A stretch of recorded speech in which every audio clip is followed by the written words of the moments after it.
fear wasn't born from AI. It was born from what we forgot about ourselves.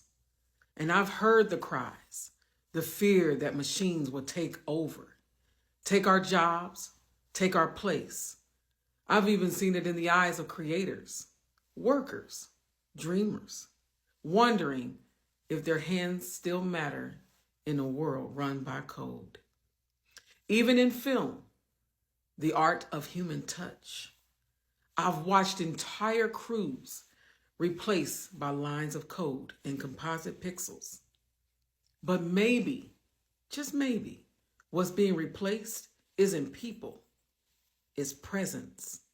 And maybe what we fear losing is the proof that we're ever needed. I am a filmmaker, a witness. I've seen how the lens can both reveal and erase, how a camera can tell the truth or distort it into profit. So when I look at the digital age, I see more than innovation. I see the ghost of every story that was silenced by speed. We built machines to think faster, to predict better, but feel nothing. But somewhere in the code, we left our reflection, our envy, our hunger, and our loneliness. This dissertation, this film, this conversation is not about technology, but it is about us and what happens to creation when it forgets its creator. And so I stand here not to condemn AI, but to remind us that the future doesn't arrive, it's authored. And the question is no longer can machines learn to think, but can humanity remember to feel? This is my offering, my mirror to the world, a human reflection.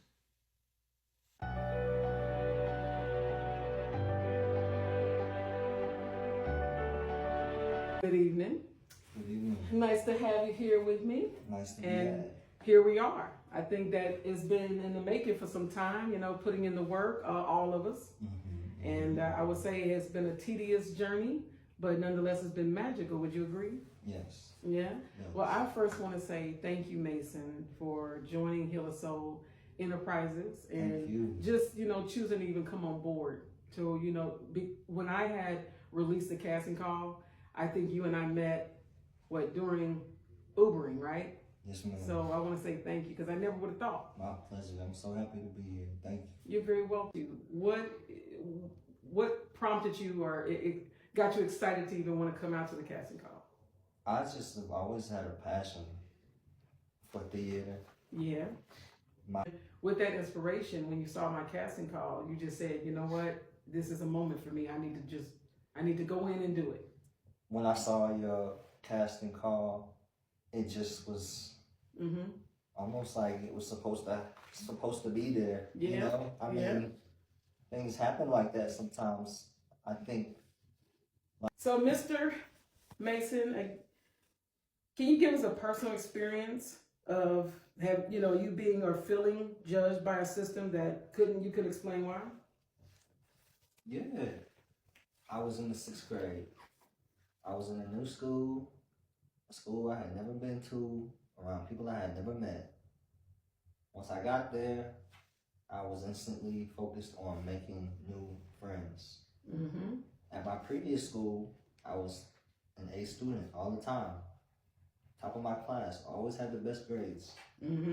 In my new school, when I found out that that wasn't the cool thing to do, it was an immediate culture shock. Because now, as opposed to standing out for my intellectual capabilities, I am being forced to stand in for my intellectual oddities.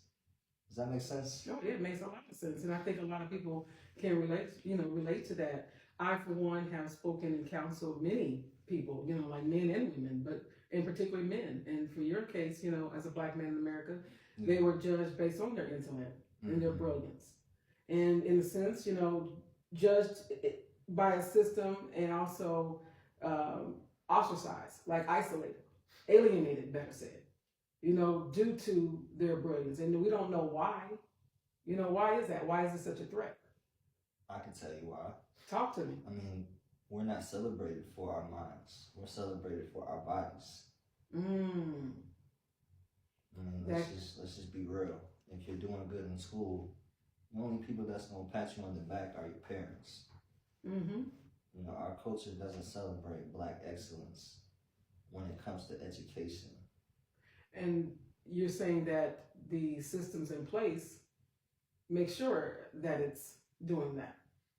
I mean, I wouldn't go so far as to say make sure, but it's a stable system that has not been changed in the last 100, 200, 300 plus years. Okay. That has been getting the same results. Yeah, there's a few outliers in the culture of Black men and women who achieve academic excellence despite the odds. But the majority of us fall underneath that bar due to, the several reasons why. But again, the system. So what does it feel like to carry that awareness into a world now run by systems that say that they're neutral? Well, so let me just reiterate. So the moment that did it for me was, it was a history class assignment where I got one of the top grades in a class of 30 students. And me and another kid, we were the only ones. This kid was not involved in any of the activities the other kids were doing. He was someone who nobody associated with. And I'm looking at this thing like, okay, I don't want to be like him. And that's kind of how my moment of truth, culture shock, when it all just came to a head. And I'm like, okay, being smart is no longer the thing to do, the thing to be in this system I'm in this new education system I'm in this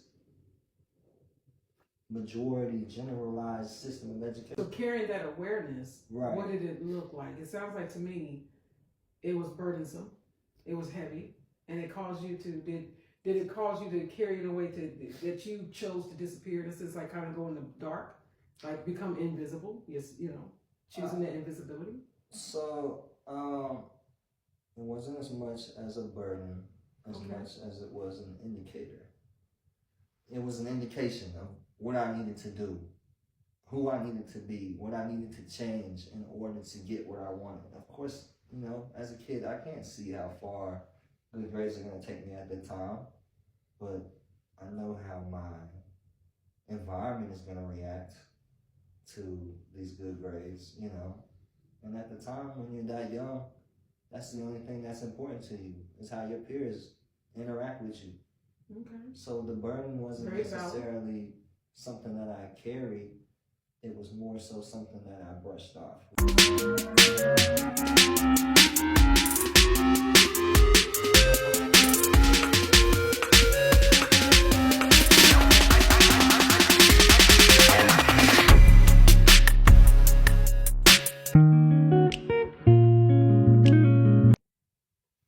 So when the question I want to ask you is, how has technology reshaped what you believe your work is worth?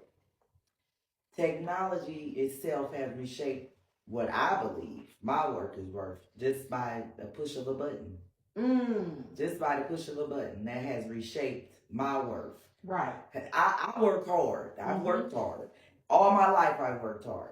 But for you to just replace me with somebody or something of a button, it's taking the worth away. That's taking the worth away. But so, what about the human connection? It's gone. It's no feeling. It's no interaction. It's no relation. It's all gone. It's nothing. It's no human interaction at all. Like you can't even. Like we just discussed about calling somewhere. Right. They will put you in a prompt and put you in a prompt and put you in a prompt and put you in a prompt. And you just be in a prompt. Wow. Yeah. And I think a lot of people out there relate to that statement. Because Yeah. I would rather call somewhere. Can I call and talk to a real person? Right. Or not even a real person, just somebody that can relate. Yeah. Because AI can't relate.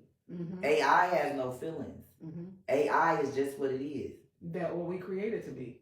Artificial intelligence. So there is much more worth to human connection than just a click, just something, a system saying, okay, you know, we're going to remove you from this business, or we're going to remove you from doing hair. We're just going to put a robot in your place so it can just do hair, you know, Right. or get on the stage and release comedy. Because like, how would a robot, right? How With would no it be able feelings. to? Yeah, with no feelings. How would it be able to express itself to the audience and make us laugh? Exactly. It wouldn't. Because it don't even know how to. It doesn't even know that that's the purpose. Mm-hmm. You know what I'm saying? Mm-hmm. Do you? I too may be right for them. Ooh, I don't like that either. Because that's like cheating. Mm. You know, like. Well, is it? Yeah.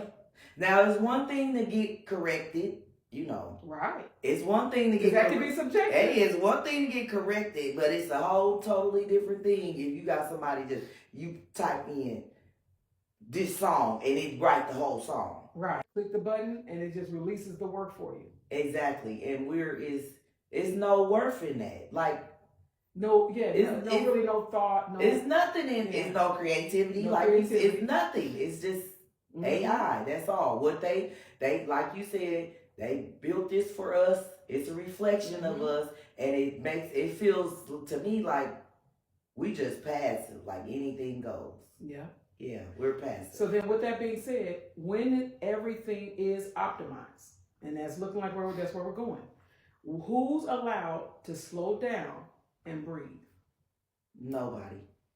No one's allowed to slow down and breathe, because from one step to the next, that's what it's gonna be. One step to the next, and you don't have time to wait. You don't have time to think about it. It's none of that. You just gotta keep it going, or you will crash. Yeah, and that's the point. And what are we gonna do when it does? Because at some point, it has to stop. And I say that I've been saying this for years though, because they depend on it so much, so much. Well, not necessarily. I have to correct myself on that, because not so much the AI system stopping, but we. Well, I said we depend on it. We depend on it so much, and it's like you don't even know how to think for self, because all you doing is saying, "Oh, I can ask them." You know, I can ask Google. People don't even know how to drive. Go from one side of town to the other without putting in the GPS. Gotcha. What happened to tell me the main streets? What's the two intersecting streets? Days of a compass. Yeah, the days are a map. Gone. I don't even think they sell them anymore, do they? You know, I have asked the same question. I have asked the same question. And who can read them? Who know how to read the map? Can we even slow down to read it? Do we even have the patience? Because think about how you feel when you're lost. Oh yeah, you're on the road. You're not gonna. That's definitely not gonna even enter your mind. Yeah. Look at the map and read the map. No, it's not. You're absolutely right. Yep. Who's allowed to slow we are down actually and breathe? crippling ourselves. Yeah. Actually. Well, maybe perhaps that would be the break. Allowing you to stop and breathe.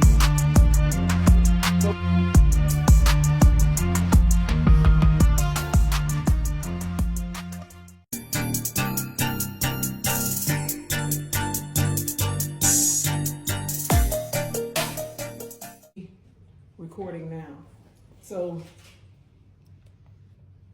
naturally the door will be closed. But let me know you have the candles and everything. Yes. Okay, we're gonna bring You got me trying to be quiet over here.